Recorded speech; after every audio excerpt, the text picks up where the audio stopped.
Hello and welcome, this is Cheryl. Thank you so much for joining me today. In this video, I'm sharing some Glorious Garden Stencil and Embossed cards using what I think is one of the most perfect spring color combos. Every month on the Lisa Horton Crafts Facebook page, there is a color combo of the month. Now, these are not the exact colors the color combo of the month uses this month. I don't have those colors yet, so I am changing them up for colors that are similar that I do have. So the color combo of the month for this month is Pimpernel Rose, Sanborn Lily, and Jasmine Sage. These are the new William, I don't remember his last name, inks from Lisa Horton Crafts. I have Garden Sage, Albers, Ochre, and Coral Beach, which is what I'm going to be using for these cards. I'm going to start by stenciling the Glorious Garden Stencils. These are layering stencils. They have an embossing folder that coordinates with it. And the cool thing about this embossing folder is it has a die right in it. So not only does it emboss, but it also die cuts the entire piece out. I'm using Lisa's 1-inch brushes. These are really nice soft brushes that have a flat edge to them, making them really great for stenciling with because you can stencil just a really light amount of the color or you can get a heavy amount. When I'm doing the stenciling, I am going both in clockwise and counterclockwise motion. I want to make sure to fill in that stencil area as much as possible, and especially for, say, a stencil like this where that opening is fairly thin. I want to go in both directions to make sure that I get as much of that as possible. Now, the piece of Hammermill Cardstock that I'm stenciling on right there is 5.5 inches by 8.5 inches, so you can see how big these stencils are. I use some painter's tape to make a little mark for the top left corner as well as the bottom right corner. I have my paper taped to my Tacky Mat, and I also am taping my stencil down because there's only one little tiny area that actually has contact with that Tacky Mat. So I want to make sure that it's going to stay in place on my cardstock. So I've got painter's tape taped on to make sure it stays there, and I'll just reuse those pieces over and over again until they don't stick anymore.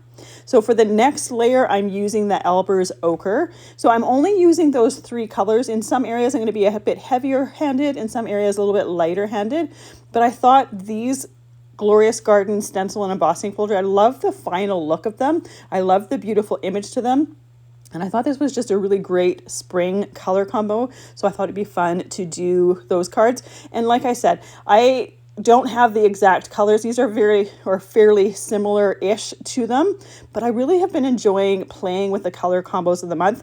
For me, they're a really great way to get out of my comfort zone. I tend to choose, say, pinks, purples, and blues, and those tend to be my comfort zone and the ones that I like to work with most. I rarely pick I rarely pick peaches, oranges, or yellows because oranges and yellows are really not my cup of tea. So I seldom pick those.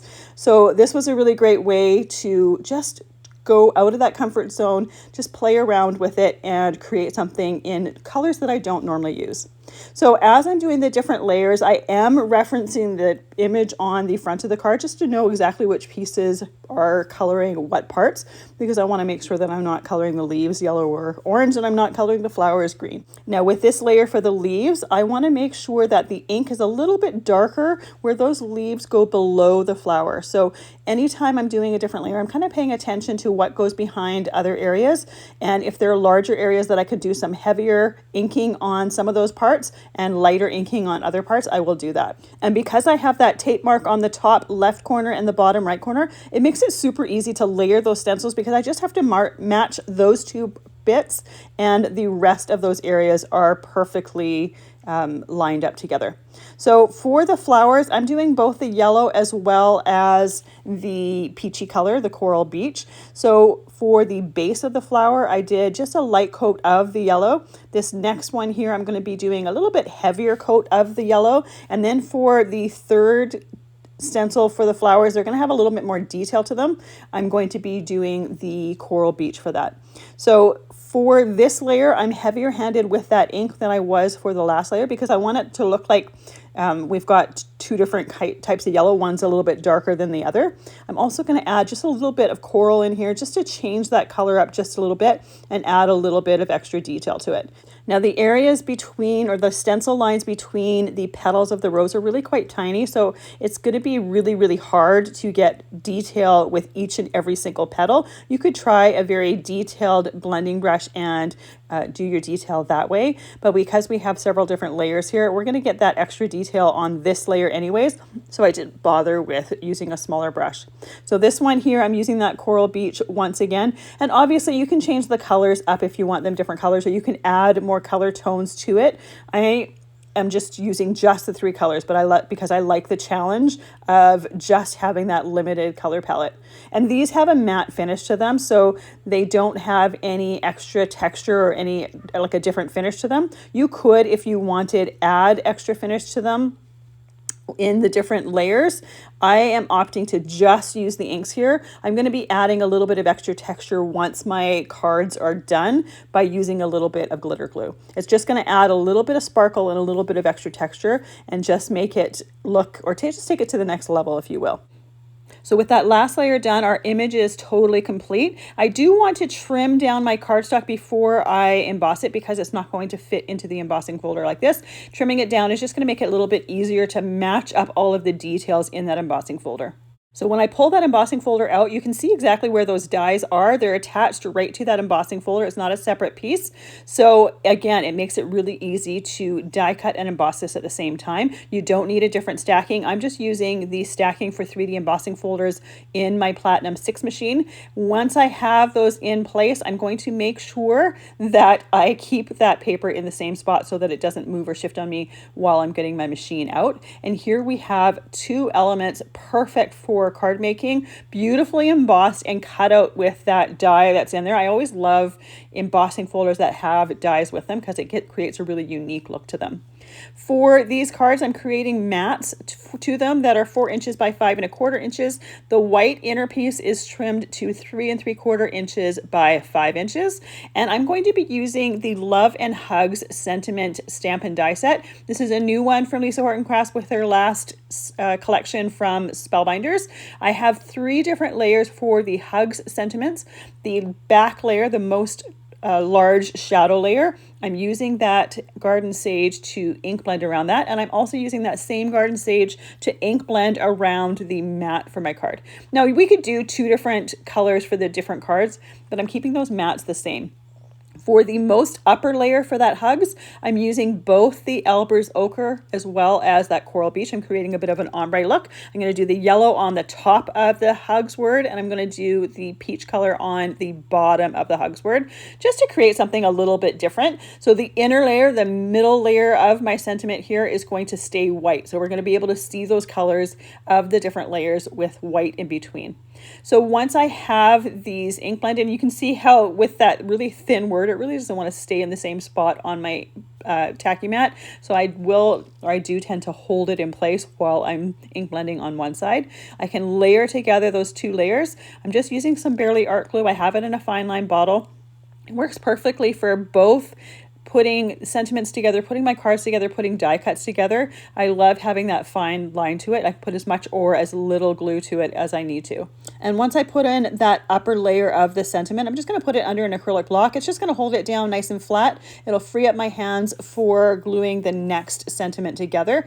Now I am using the same sentiment for the same large die cut sentiment for these cards. I have some sub sentiments that I heat embossed with gold embossing powder from a previous project. So I'm going to be pairing those with the Hugs. One of them says birthday and the other one says sending. So it works really well with the Hugs die cut sentiment, and having an extra sub sentiment that's embossed with that gold embossing powder is going to coordinate beautifully, but it's also going to add a different texture because of that gold embossing. So now we're ready to start layering our cards together. So I'm going to add that mat first. You can see that I only ink blended a little way in. That's because this white piece is going to be covering that middle part. So there's no point in completely covering it. Another option would be to use colored cardstock, but I do find that I really love using the same ink that I use to stencil my cards for coloring in those mats, because then we're going to get a perfect blend. We're not going to have a color that's just a little bit off. It makes it really, really easy. And I already have that cardstock or that ink out, so it makes it super easy to just ink blend that and make sure that everything matches perfectly. So I'm using that same liquid glue to move everything together. That way I can move and shimmy it as I'm adjusting or as I'm layering things down. Then I'm going to add the stickles to the centers of some of the flowers there. This is an iridescent Stickles. It doesn't have any color to it. You can see the color of the ink underneath it. All we're doing here is adding that little bit of sparkle, that little bit of texture, and it just takes it to the next level. It gives the light something to catch when you're tilting it into the light. So for the next card, we're going to do the same thing. We're going to layer all of our pieces together. I kept my card designs really, really simple by just having this green mat, then a white piece in the between. Now we could use an embossing folder to add texture to that white piece, but I wanted to keep it simple. I wanted the focal point to be that stencil and embossed piece in the center and not really have anything detracting from that. So when I go to glue my embossed pieces here, I make sure to put a lot of glue on the recessed areas that are going to have contact with the base of my card. I want to make sure that I've got a decent amount of glue on there and that it's going to have that good contact. Then I can add my sentiment there, and I always take my sub-sentiment, or I often take my sub-sentiment, and I'll tuck it just slightly underneath that die cut sentiment so you can tell that they're connected together. Then we're going to add a little bit of Stickles, and again, I'm not doing a ton of it. These butterflies have some dots on them as well as some little streaks on them, so I'm just adding a little bit of Stickles to that, not over the entire area. And then I'm going to, for this card, put it over top of the upper layer of the hug sentiment. Another option here would be to put it on the edges of some of the petals of the rose. I opted not to because I didn't want to do too much, but that is another option if you wanted to add even more sparkle to it. So here are our finished cards, and I recommend going to the Lisa Horton Crafts Facebook group if you want to see more cards with the color combination of the month. When I do get my inks from that color combo, I will likely be playing with them a little bit more, and I'll compare the two just to see how close or how far those inks are. You'll find everything that I've used listed and linked down in the description box below. Thank you so much for joining me. I really appreciate all the time that you spend with me. I hope you have a fantastic day.